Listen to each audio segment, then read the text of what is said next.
Hello,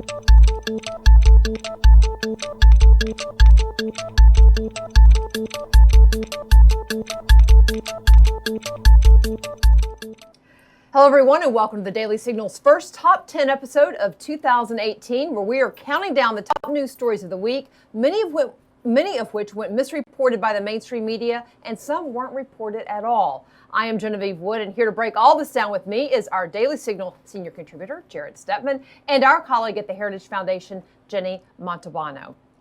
Good Happy being here. 2018. Let's get to it. First up, the media's obsession with Fire and Fury. Run the risk of increasing book sales, though, Sarah, drawing more attention to this? I think you guys are the ones that are drawing the attention. Every question basically that I've been asked has to do with that. It's not like I came out here and read excerpts from the book, so I don't think that I can be responsible for the questions that you asked. In fact, if I tried to do that, I'm sure I would certainly be attacked for trying to, because I did that once and it didn't go over very well. So a lot happening in the world, a lot happening in Washington, but Jenny, all the questions seem to be about this book. Not that it's no story, but it's not the only story. Right. I think in this press conference that they had, only 3 questions were not related to this book or Steve Bannon in some way. Look, this is a fiasco. It's interesting to keep an eye on, to watch. You have a chief strategist who's actively attacking the president of the United States. It's come onto the full stage now. Of course, people are going to pay attention and watch. It's blowing up right in front of our faces. But at a certain point, is it worth the news media repeatedly addressing and obsessing over? I don't think so. I think at this point, the media should focus on real issues. You've seen throughout the Trump presidency, they don't want to focus on anything successful that he's done. So this is perfect fodder for them to focus on. Instead of big achievements like the economy, defeating ISIS, of course, they're going to focus on Steve Bannon, and it's a mistake. Sarah Huckabee Sanders obviously doesn't want to take part in all of that. What do you think her strategy should be going ahead? Because this book isn't going away. Right. The law, the president did put his lawyers out there, so there's going to be lawsuits, it looks like, as well, or at least threats of them, which means the story's not going to go away. Right. Look, I think the people who hate Trump will always hate Trump. The people who love him will always love him. So I think their strategy of fighting back like they are, very powerfully, they should continue to do. You saw President Trump with a very strongly worded statement saying that when Steve Bannon lost his job, he also lost his mind. That played very well. I think you could say right now in this PR debate, President Trump is certainly winning. Sarah Huckabee Sanders, that was probably one of her best moments during this presidency. She should continue. All right. Well, the media will continue to be obsessed with that story, but one that they're less obsessed with is a whole debate over the Clinton Foundation's pay-to-play investigation. But it looks like that story is back because the DOJ is diving in. Jarrett, what do you make of this? Is this going to be a serious investigation? And is it just politics, as many in the media would claim?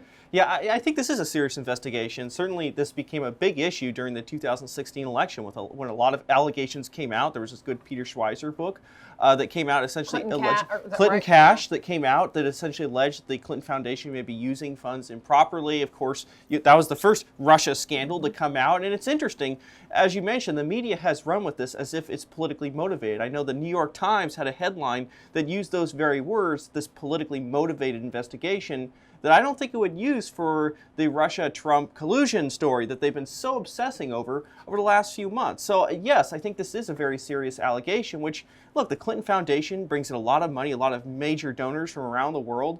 There have been a lot of allegations that this money is being used improperly as a pay-to-play kind of scheme. And I think that's a very serious thing, especially, because there's so much that surrounds the Clintons that seems improper. But what about those who say, look, this has already been investigated, this is just being reopened because Republicans didn't get the answer they wanted in the investigation? How do you answer those charges? Look, I think people really want justice in this. I think there's this feeling that the Clintons have been able to kind of skirt the law and kind of gotten around things. And I think, look, this is part of one of the promises that Trump made when he got into office, that he'd go after this, that he would look into it. It makes sense that the Justice Department follows up on this and makes sure that there hasn't been a violation of the law. Let's go on to story number 8, because this follows right along with it in the whole email and investigations of the Clintons. Uma Abedin is apparently now, there's more questions now about her role in all of this and what she did with highly classified passwords while Hillary Clinton, she was serving her at the State Department. Take a look. Everything we learn about the cavalier attitude that the Clinton crew had to cybersecurity, it's just bordering on absurdity. I mean, Huma Abedin was using her personal email, but it wasn't just any personal email, it was a Yahoo. Yahoo is the laughingstock of cybersecurity.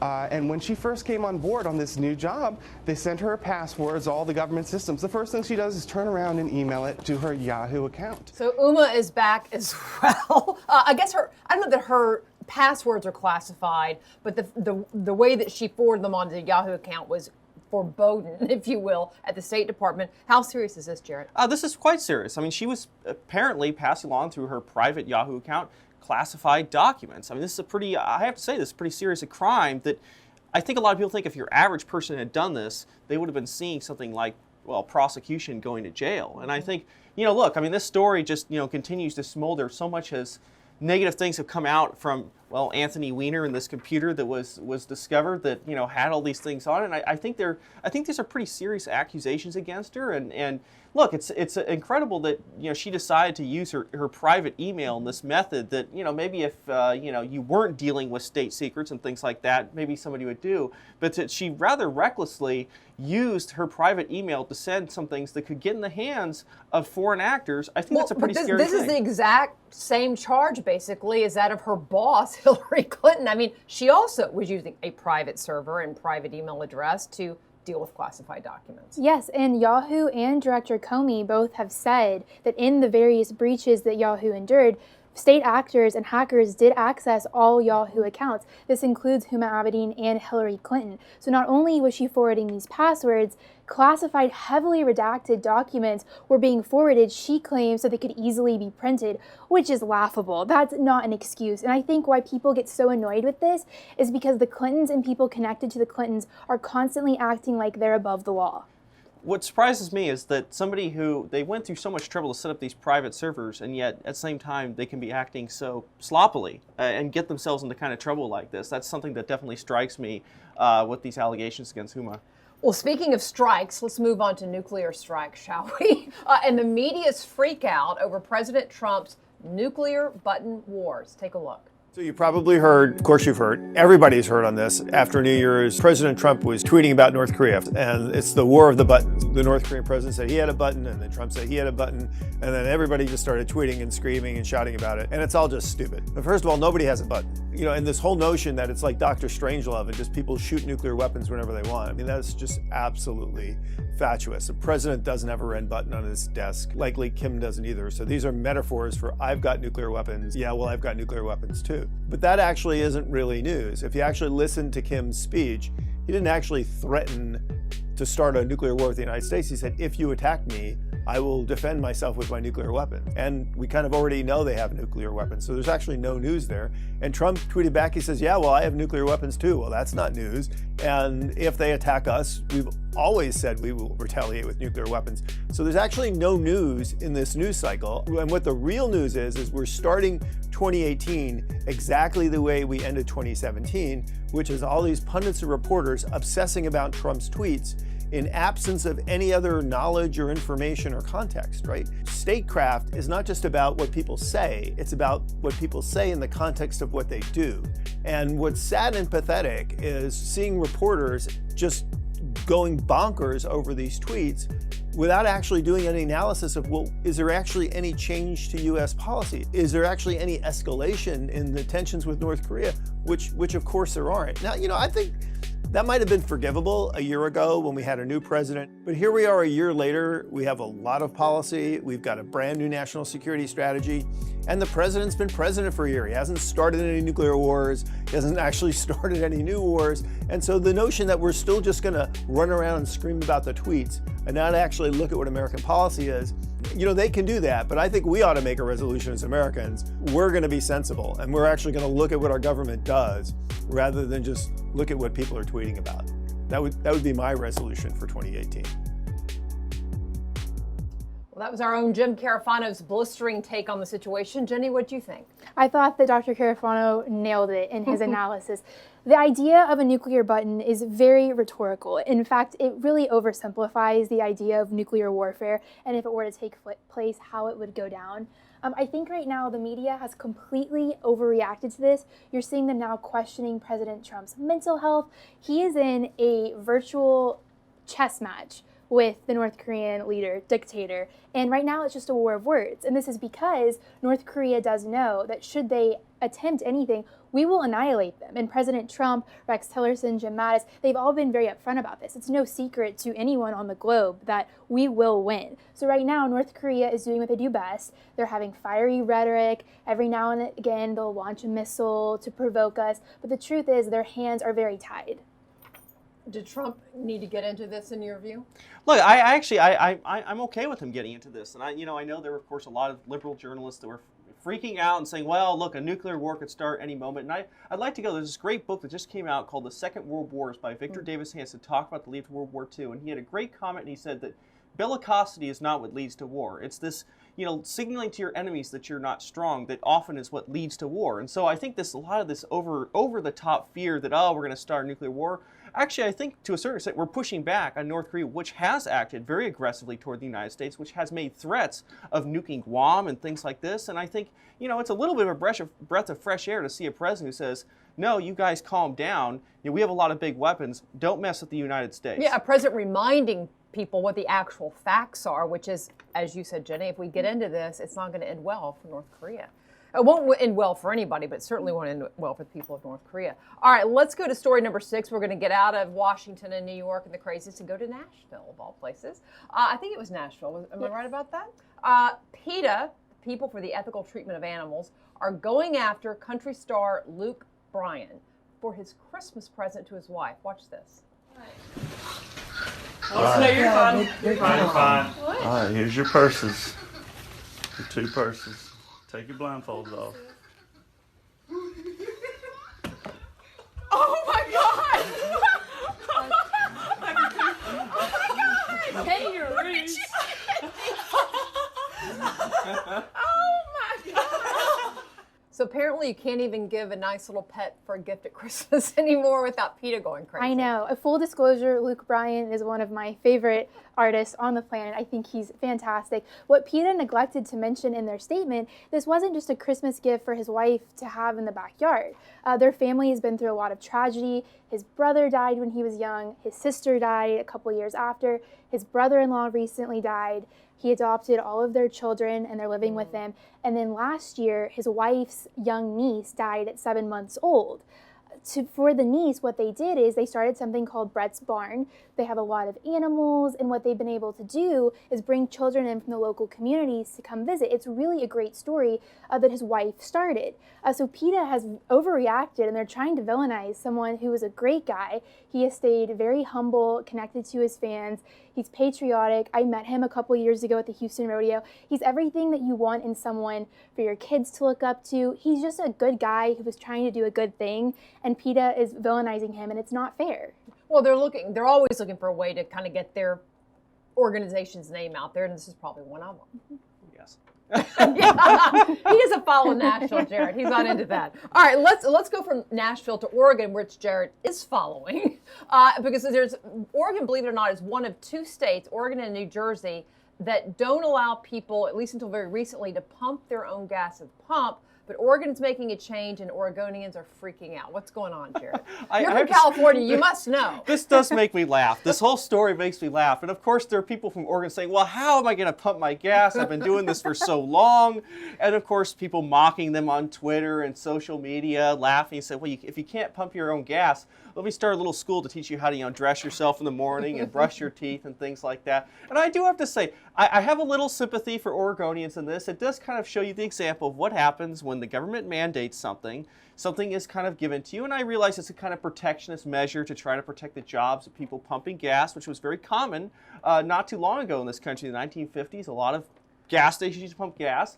And they just kept these protections in place. And now you have people that are freaking out like this is the end of the world, something that frankly, I think most people, grow up doing. I think I did it when I was 8 years old for my parents. It's not too difficult. Well, and there's a question of whether or not would it make gas cheaper and the like, and could you get it a little bit faster if you didn't have to pay gas station attendants or have them come? And the fact that so many other states that used to have full-service gas stations, I do remember those growing up, they're very hard to find those now. I mean, Jen and I are both from Texas. It's hard to find a full service where somebody comes out and pumps your gas, and I gotta believe it's because most places found out it was cheaper.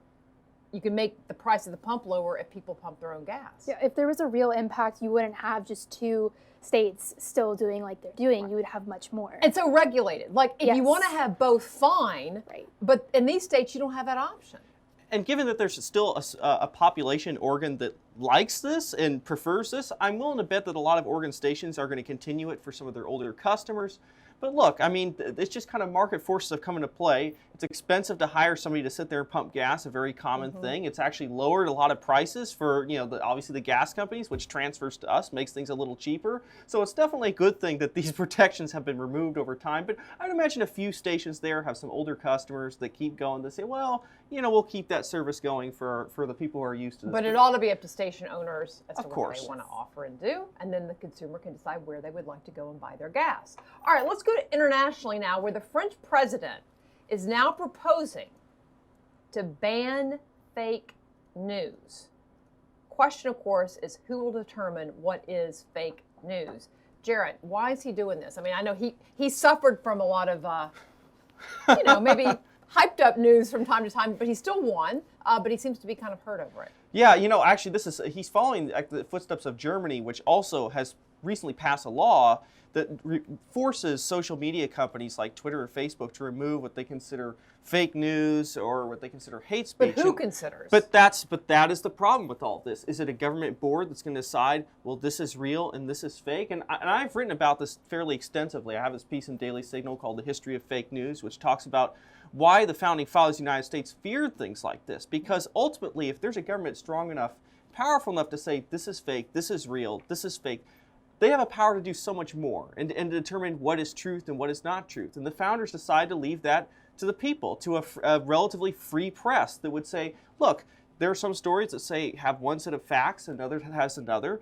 We're free citizens. We should be able to determine what is real and what is true. I realize that a lot of people go to things that they believe, of course, but that's kind of a natural thing. To say that a government body can tell us what is real and what is not is actually a little scary. And I hate to see leaders, especially France, which unfortunately has not been as good as the United States in protecting free speech. I hate to see them go down this path. And I say, thank goodness we have the First Amendment to the Constitution, which has been this protection for us as Americans over the long haul. Even though the left readily attacks, they don't attack the First Amendment. Well, in name, they do in action by saying that, frankly, President Trump should be thrown off Twitter and that, other people shouldn't be allowed to say and do what they think. What do you make of this story? Well, I don't think any government should be allowed to determine what is truth and what is not. He has a point. There is a problem with fake news. Look what President Trump deals with every day. But Le Pen even wrote, who decides? How do you decide who determines truth or not? This is a very slippery slope. And like with any aspect of life, the government shouldn't be given blanket authority to regulate all they want. Well, and because, as you rightly put out, Jared, the media always has its own opinion, which sometimes is not the correct opinion either, and you could call that fake. This next story, I would say this next clip is a perfect example of that when it comes to many in the media, both entertainment and news, getting the narrative wrong when it comes to the Iran protests. Watch this. They told Donald Trump to stay out of it and not to tweet. Of course he did, because telling him not to tweet is like telling a 5-year-old not to eat the candy. He can't help himself. He had to stick his 2 cents in it, talking about just mind your own, stay where you are in Mar-a-Lago, keep playing golf. Now, some people would call that fake news. Yeah. Or misguided, however you want to say it. I mean, whether it's Joy Behar, but plenty of others who say things that I would argue are factually incorrect. Yeah, oh, absolutely. I mean, that's, unfortunately, we've seen this from Joy Behar a number of times in the past. And look, the narrative on this, I think, has been very much wrong. I think it's been very much, peddling something that isn't correct, that a lot of other, Daily Signal, we report a lot of stuff that's kind of overturned these things. And certainly what we've seen with what's going on in Iran and things like that is that they've kind of peddled the story that it's this battle between moderates and radicals. And frankly, the truth is, the Rouhani regime is not full of moderates. They're actually the hardliners that we've been talking about, and there's been a lot of press coverage, especially by the New York Times and these so-called, guardians of what is objective news, that have been absolutely, I think, outrageous and have tried to peddle this narrative that has been, frankly, debunked over time. They're having a hard time, though, Jenny, because, I mean, the protests are not just happening in 1 or 2 or 3 cities. It's all over the place. It seems to be people from all different backgrounds, not just one sect within Iran. But, the people who were so pro making a deal with the Iranian government there, it's going to be hard for them to justify this. I know, this is huge. This has turned into a massive movement, and the media is in a unique position right now, especially in America. So it's very interesting to see them try to minimize such a profound thing that's happening in Iran. You also saw the media completely snooze when there were reports a couple weeks ago about the Obama administration trying to squash an investigation into Hezbollah. So this is not new, it's not unexpected, but it is very disappointing because this is a very unique time. It's an exciting time. Yeah, and this really follows. This was a big story last year that Obama advisor Ben Rhodes had this huge profile in New York Times Magazine, saying he was basically laughing about the fact that he had manipulated the media into buying the Obama lines so they get the Iran deal through. I mean, this was a really kind of heinous profile of him basically laughing, saying, I'm manipulating young journalists. And it's sad to see the media still buying that line and still running with it it's still today. buying it or now know we were taken. But if we admit to it, then we're going to look like we were taken. It's almost like they're wanting to cover their own tail on it. Oh, I think they're definitely trying. I think there are some that are kind of true believers in the line, and there are some that say, well, maybe we made a mistake, but we're going to kind of lay low and kind of go with this narrative Maybe and continue it'll go this, away. and maybe it'll go away. And it looks like the protesters may get smashed there or whatever it is. And I think it's a really sad thing because there are a lot of people who've lived under what is an incredibly repressive, terrible government. It is a radical regime that smashes the rights of the people there, and it's a terrible thing for people who continually squawk in our own country about how rights are being violated. We've had these women's marches and things like that. But what about the women marching in Iran who really do have repressive government that comes after them? Who face real threats for doing what they're doing. And jail. Standing up. All right, let's go to a story that's a tearjerker, and it's called, well, we're going to show it to you, but this is basically what you'll see is a service honoring a member of the police force where he lost his life, and his wife is talking about him to those gathered to honor him, and her daughter tries to give her mom some words of encouragement. So I want to hear about him, and I want to soak it in.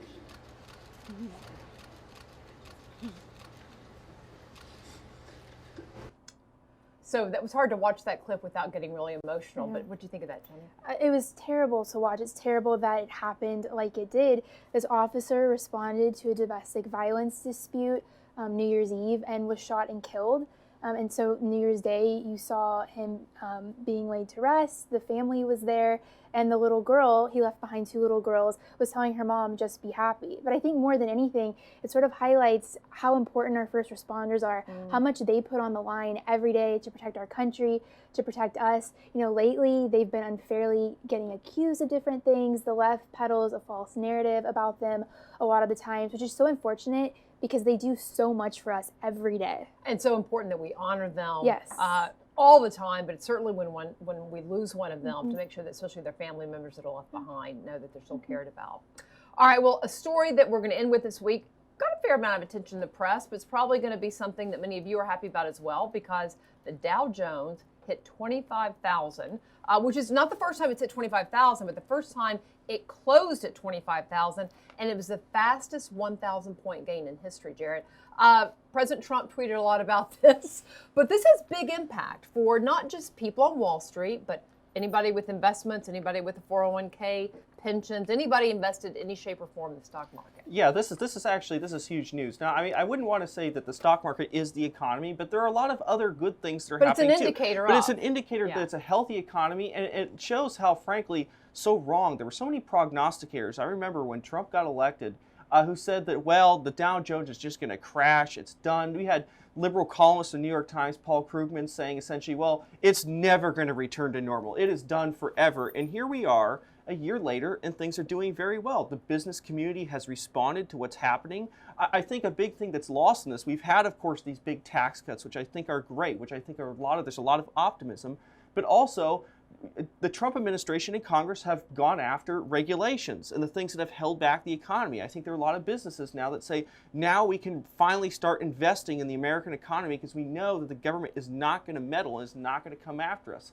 So I think this is a great thing heading into 2018, is that now there's so much optimism in the U.S. economy. Now, your stocks are up, the economy is going great, we're making America great again. Well, and Jenny, I mean, the reality is the tax cut bill has been passed and signed, but it's not in effect yet in the terms of, people are going to pay the same taxes this year that they would have paid last year. This will be effect going forward. So do you think this is something that businesses are going to continue to react positively to as that law rolls into place? Yes, I think this is just the beginning, which makes it even more exciting. And like Jarrett highlighted, the president isn't solely responsible for this, but his actions while president very much are. His deregulation campaign, tax reform, the optimism that has inspired are certainly behind it. But a lot of the media doesn't want to cover this at all. In fact, I saw yesterday the New York Times put out a piece.